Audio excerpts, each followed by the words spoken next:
ayol kishini birgina duosi erini ishlari zo'r bo'lib ketishiga sabab bo'lishi mumkin. Lekin ayol kishini birgina naborot qarg'inch duosi, ya'ni bad duosi erini shunchaki birdan yiqilib ishlari nolga tushishga sabab bo'lishi mumkin. Chunki ayoldagi eng katta kuch, energiya bu uning duosi. Ayol emotsional kuchli qilindi.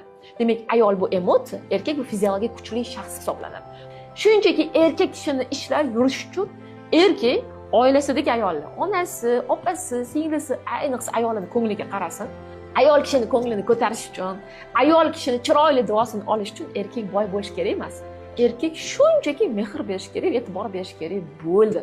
Ishoning, o'sha ayol har kecha duo qiladi. Ey Xudoyim, erimga uni ber, ey Xudoyim, erimga buni ber degan duosi erkakning barakasi hisoblanadi. Koshki shuni hamma bilsa.